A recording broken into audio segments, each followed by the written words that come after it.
Hey, this is Arthur Hill, Senior Technical Analyst with StockCharts.com. It is Thursday, May 9th. You're tuned in to On Trend, the show, of course, designed to keep you on the right side of the trend. So we're going to review the big three, SPY, QQQ, and IWM. We'll show you some risk off appearing in the yen. Bonds are holding their breakouts. Brokers are not looking good, Schwab and Goldman, and FedEx and UPS are not looking good. And I'm going to show you a technique to use 65-day RSI.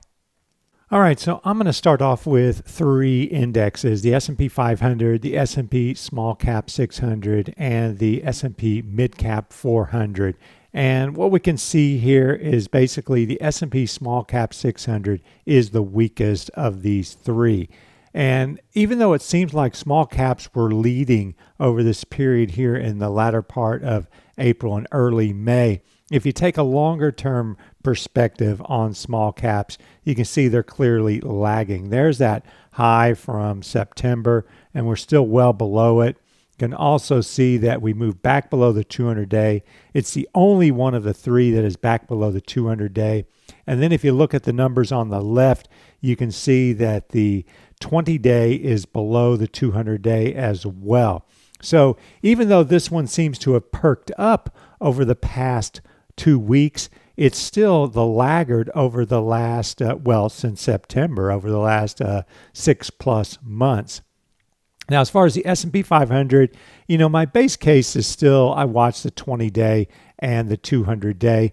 Sure, there are all kinds of iterations for these moving averages, but when it comes to these moving averages, you're pretty much splitting hairs. All right, there's not going to be that much difference in performance. We can't find the perfect one, and I have settled on the 20-200. So the 20 is still above the 200-day here, and if we get a cross below the 20, moving below the 200-day for the S&P 500, then I would probably turn bearish on the broader market, and we'd have to look for confirmation from the breadth indicators. This chart shows the percentage of stocks above the 200-day EMA for the S&P 500, S&P Mid Cap 400, and S&P Small Cap 600. You got the S&P 500 at the top there, but I'm going to move down to concentrate on these three windows. Now, this is a long-term breadth indicator, and in the next segment, I'm going to show a short-term breadth indicator, the percentage of stocks above the 20-day EMA.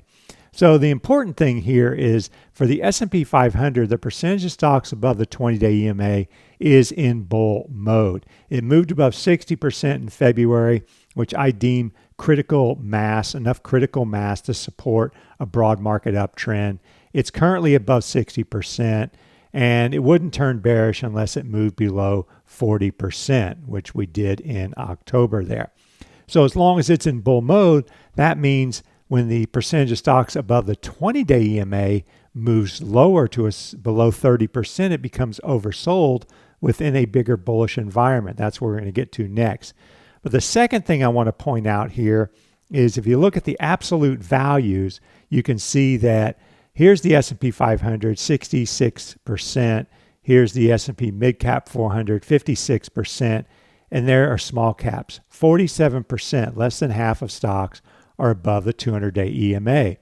And then you will see that here in April and May, it didn't get above 60%. And mid caps got above 60%. Large caps got above 60%, but small caps did not.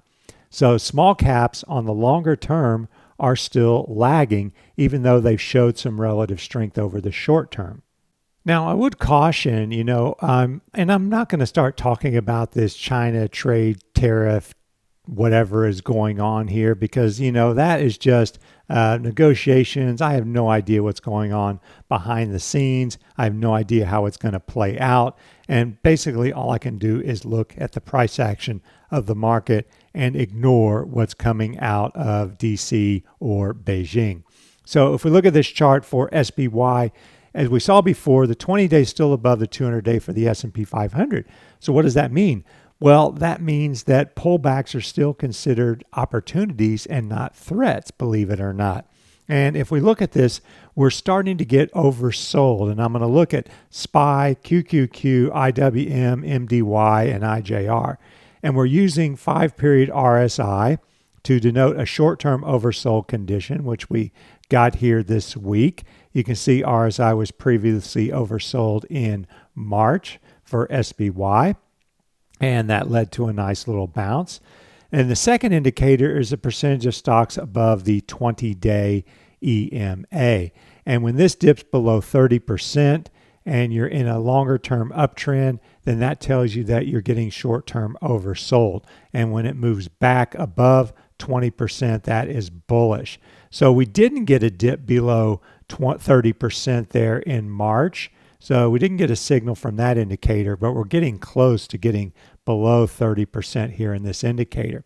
Now, as far as the first support level for SPY, I'm marking it kind of in this 280 area. You have broken resistance. You have this little low here from the latter part of March, and then it comes in around 280. So, if we get to the low 280s, RSI is below 30, the percentage of stocks above the 20-day is below 30, then I would watch for a bounce.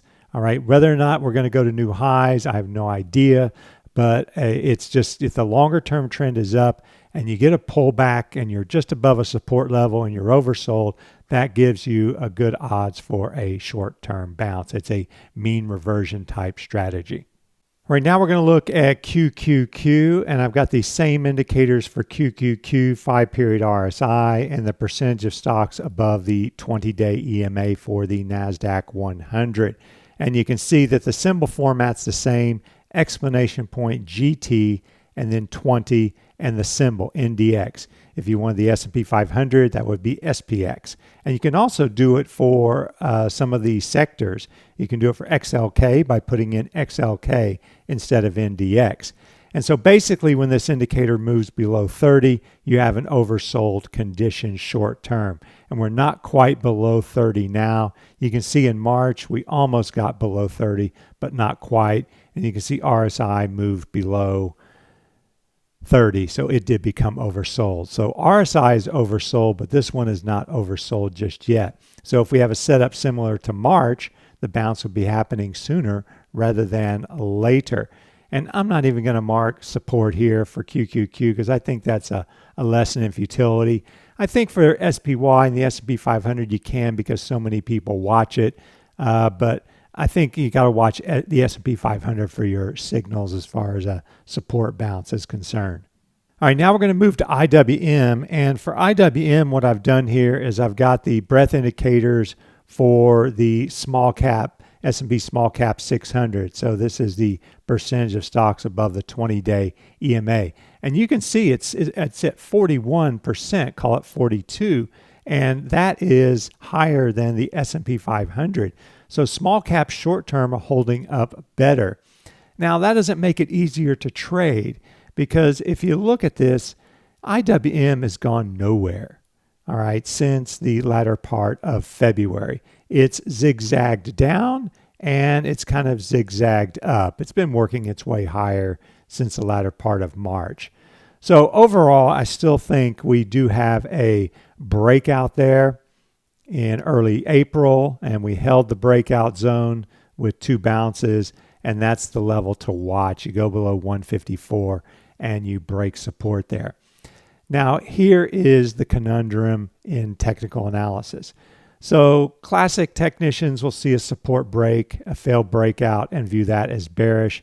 But you're going to have your mean reversion traders that are going to say, well, RSI is probably going to be below 30 at that point. Maybe this indicator will be below 30 as well. So you have a short-term oversold condition for both. So what's the trigger when you become oversold? Well, there are 2 schools of thought. First is you catch the falling knife, or you try to catch the falling knife, and you buy when it becomes oversold, and then you set a profit target as an exit. Now, the second school of thought would be to wait for an upturn. So you'd wait for RSI to move back above 30, and you'd wait for the percentage of stocks above the 20-day EMA to move above 30. So you got to decide what works best for you. Look at some of the previous signals. One thing I'd also point out on this IWM chart, you can see the dreaded double dip. So we got oversold in early March, looked like we were getting a bounce, and we got a second dip below 30, and that happened with the percentage of stocks above the 20-day EMA. You got a dip below 30%, a little bit of a bounce, and a second dip, and that second signal proved valid or more robust than the other one because you continued higher. So sometimes we get a double dip, sometimes we don't. Sometimes we get a failed signal, sometimes we get a successful trade. And the way these work is, hopefully out of 100 trades, you'll make money out of enough to pay for those losing trades. So now we move to MDY, and it's got a similar setup as the small cap ETF. You can see that the percentage of stocks above the 20-day EMA is at 38% there. So it has yet to hit that 30% threshold. It hit it twice in March. RSI moved below 30 twice as well. But we're not yet oversold here with RSI or the percentage of stocks above the 20-day EMA. But one thing that might happen is if the S&P 500 gets oversold, and we do get that oversold bounce, the fact that mid caps and small caps are holding up better over the last few weeks may mean they might lead any kind of a bounce. So I really don't pay too much attention to the dollar. It's not part of my investment or trading strategy. I really don't pay too much attention to gold either, and that's probably why I don't look too much at the dollar. The dollar works well as far as gold is concerned. There's an inverse correlation there. So if you're interested in gold, just keep this chart in mind. The dollar is clearly in an uptrend. No ifs, ands, or buts about it. And the main reason is because the euro is in a downtrend. The euros are like 57% of the dollar ETF, hit a 52-week low there in April. So if the euro is in a downtrend and the dollar is in an uptrend, that should be a headwind for gold. Now, the reason I'm touching on currencies today is because of the yen. And the yen is a risk-on, risk-off currency. In particular, it's a risk-off currency.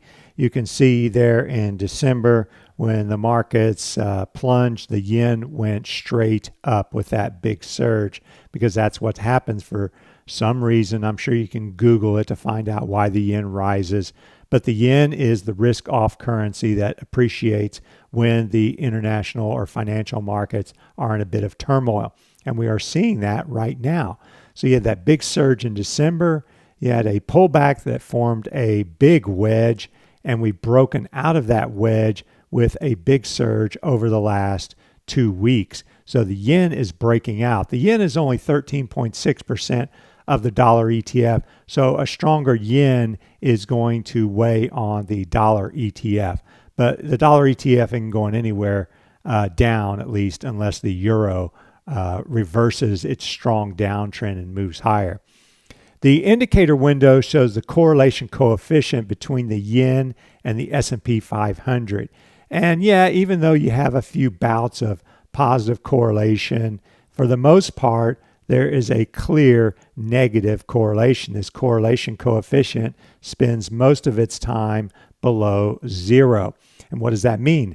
That means that typically when the yen rises, the S&P 500 falls. So they are inversely correlated. So this rise in the yen is signaling some risk off, risk aversion in the financial markets. So it needs to settle down to signal that that risk off mentality has subsided and we may be going back to risk on. Now, another asset that might benefit from a risk-off environment would be the Treasury bond market or Treasury bonds. And I've got the 7 to 10 year Treasury bond ETF in the top window, and I've got the 10-year Treasury yield in the lower window. And these are, of course, pretty much mirror images of each other. You can see when Treasuries move higher, the yield moves lower. I've got the 40-week moving average on each chart. And first and foremost, you can see a breakout there in October, a breakout in December, January, a little consolidation, another breakout this year, and that breakout is holding there. So we can see we're above the rising 40-week moving average, and I think the long-term trend for treasuries is up. So I would expect higher prices, maybe to this 108 level or higher. And if you look at the 10-year Treasury yield, you can see it broke down, and the target there would be around 2%, which is 20 on this chart. Now we look at TLT, we can see a similar picture. What's interesting about TLT is, look at this. This is a massive advance in 2014, 15, and into 16. A big decline that formed a falling wedge, and we're breaking out of this big wedge. So that looks like it's signaling a continuation higher, and we could expect a move significantly higher in TLT. Similarly, the 30-year bond has broken below a big wedge and a little wedge, and so it looks like Treasury yields, long-term yields, are headed lower. All right, now I want to take a look at two discount brokers and basically the opposite of a discount broker, Goldman Sachs. We're going to look at E-Trade and Charles Schwab, and then Goldman Sachs, which is, of course, the big investment bank and trading operation that seems to have a arm in the U.S. Treasury as well. So if we look at E-Trade Financial, we can see I've just got a simple chart, bar chart, with a 200-day moving average. And the first thing we can see is a 200-day is sloping down, and we're right at that 200-day. So this chart, it's in a long-term downtrend. We can see a resistance zone here in the 54 area, and then another one in the low 50s, call it around 50. I need to change the colors. I'll make that red for resistance, and then I'll highlight that again and make it red. So we've come up, and if you do a Fibonacci retracements of the entire decline, you can see that we've retraced around 38%, and that's a pretty short retracement, if you will. So what it looks like here is that we're going to fail here at this falling 200-day moving average and could be headed lower for Goldman E-Trade Financial. Annotating, I'm trying to do two things at the same time, annotate and talk and analyze. But basically, this is a big resistance zone, falling 200-day. We're hitting resistance here, and it looks like we're turning down. And if you put your MACD on there, it's already turned lower. Now, of course, there's always a flip side to every trade or every analysis. You got to look and say, well, what would prove me wrong? What do the bulls see on this chart? Well, the bulls might see a higher high with a move above the January, March highs, and this big surge here in March, April, and potential pennant formation taking shape. And if you get a breakout there at, say, 52, that is going to be a bullish development. That is the other side of the trade. And which one do I put more weight on? Well, I would put more weight on the longer term trend and the current resistance, and the fact that the broader stock market looks at least vulnerable to a pullback, say, to the S&P 500 2800 area. So next up is Charles Schwab, and I've got an annotation that I put on in the latter part of January. And at the time, what I saw was a big surge and a potential flag, and I marked resistance, but we never got the breakout there. And instead, you can see continued lower. So clearly, that flag pattern did not work out. So what I'm going to do is I'm going to just shift this a little bit and make it straight. Well, I'll just start with a new one. Sometimes it's better to just start with a clean slate when you're annotating, because that takes out all the potential biases. But there you can see resistance there coming in the 48, 49 area. And we had a surge. We had a pullback. It looks like we were trying to get some traction here, but now that falling 200-day is coming into play. We're below resistance, and Schwab has underperformed basically since January. It was one of the leaders with that big surge in late December to middle of January, but since then it's been underperforming because the S&P 500 moved to a new high in April, and Schwab didn't even clear its 200-day. So it looks like it is prone to a failure here at the 200-day and a continuation lower now. The next one is Goldman Sachs, and Goldman Sachs looks the same pretty much. You can see that I had this consolidation and we broke out, then we broke down, now we broke out. But basically, if you just take out these breakouts and you focus on general direction and relative strength, you can see we're still below the falling 200-day moving average. And we're not even close to the high from the latter part of January, much less the early part, so the latter part of 2018, much less the early part of 2018. So Goldman Sachs is a serious laggard here, and it looks like it's failing at the 200-day moving average. And I do believe it is the second biggest component in the Dow Jones Industrial Average because it is the second highest price component. The highest price component is Boeing, and it broke down over the last couple of days with a move below the triangle and the 200-day moving average. So Goldman Sachs looks vulnerable as well. And the fourth finance-related stock that I want to talk about is Regions Financial. And this is a regional bank. And we can see that the stock looked like it was forming a bull flag and was breaking out. But then that breakout started failing, and then it failed miserably. And we had a nice rebound after this sharp decline in March, but we're coming in below the falling 200-day moving average. So the bigger trend is still down here, and we got lower highs working, and it looks like we're poised to break support. So I would expect Regions to continue lower. I'll show you how we can find out the leading stocks as far as the stocks that carry the most weight in the Dow Jones Industrial Average. But first, let's just create a chart list with the Dow Jones Industrial Average. I've created a chart list called Stocks-DJI. And what you can do is you can upload a chart list. And so I'm going to pick from group, and there you have predefined groups, and I can select Dow Industrials, and I can add the Dow Industrials as a group. So obviously there are 30 stocks there. And once I have those 30 stocks, I can view them in candle glance format. So I got list view as, and I will choose candle glance. And I can put a custom style, which I have now. When I look at candle glance charts, I like to keep them very simple. And this is just a daily line chart with the 200-day moving average. So you can see Apple is above 200.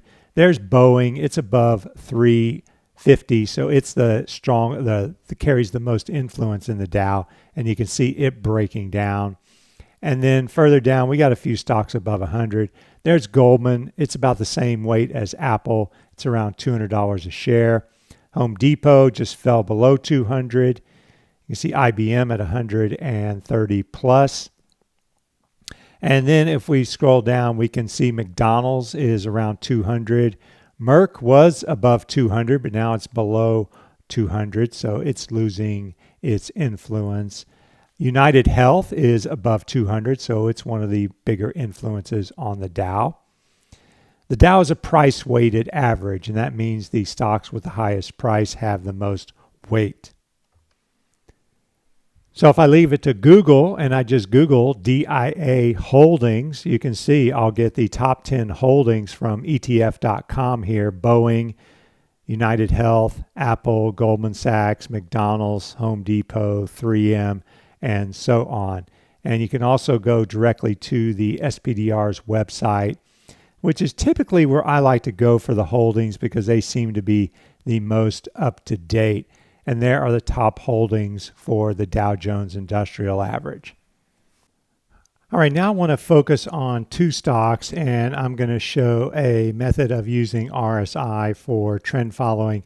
I did a video in April. It's a two-part video where I used 14-day RSI, and I was using it to find stocks that were in bullish ranges and bearish ranges for RSI to define the trend.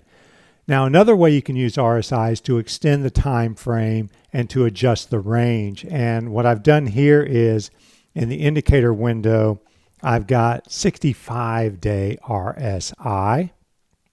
And then I added an overlay of a horizontal line at 55 and at 45. And I put the height of the indicator window at 1 just to make it a little bigger and colored it black. So you can get a little more detail from the indicator there. So we've got the red line at 45 there, the green line at 55, and you can see that RSI is in its bull range here from 45 and moving above 55 up until October, and then it moved below 45. And so at this point, it's in its bear range because it cannot get even above 50 here, much less 55. I think it's important that you put a buffer, if you will. Instead of using 50 as your threshold to be bullish or bearish, move it up to 55 to prevent whipsaws and increase strength. Move it to 45 to reduce whipsaws and increase the weakness setting. In other words, if you go below 45, that shows material weakness in momentum. So if we look at the price chart now, we can see that there is the breakdown in Federal Express, and then it continued lower in December, and we've had a bounce. So now I'll move to the annotate window to put some live annotations on this. So we can draw a Fibonacci retracement. I could draw it from a couple of levels. I could draw it from this high if I wanted. You know, it's kind of a fielder's choice as far as where you want to draw your Fibonacci retracements. But we can see here that this advance that we've had from the December low up until that April high has retraced around 38 to 50%, depending on which one you use. And this isn't exact science, but you know when you get into that 38 to 62% zone, as you did on both of them, that you have to be on guard for a potential reversal. And we got that sharp move down in April, a little consolidation. It looks like we're breaking below this wedge line to signal a continuation lower. So RSI is already in its bear range. The stock is breaking below its 200, breaking below that wedge line. You can see the 200-day is falling and it's below. So this is not a good sign for the transportation average because Federal Express is at $180 a share, so it's one of the bigger influences in the average. And it's also not a good sign for the broader market to have one of your big international freight forwarders to be in a downtrend and breaking down. Now here's United Parcel Service, UPS, and I've got 65-day RSI in the lower window. And you can see that the height of the window is automatic, and that's why it looks scrunched. So if you want it bigger, you can move it to 1. Another alternative is to position RSI behind the price. And so I will do that and update. And now we can see we've got 65-day RSI behind the price. And that gives us a little bit more color or detail on what's going on. So we can see that RSI is pretty much in its bull range up until that October moment there. So we'll go ahead and color that green because RSI is bullish. And there you can see price action. And then we move into the bear range basically in October, and we've remained into the bear range. So you can see RSI moved below 45. Even though it got above 50, it didn't get above 55 here, even on that big advance. And so I'll go ahead and color that red. So the big concern about UPS is you can see that big gap down there. And a big gap is bearish because you had a little bit of a consolidation, but now we're continuing lower. So it looks like UPS is heading for a test of that December low. And again, that's not a good sign for the Dow Jones Transportation Average or the broader market. All right, and that concludes this edition of On Trend. Thanks very much for tuning in. Have a great day, and remember to stay on the right side of the trend.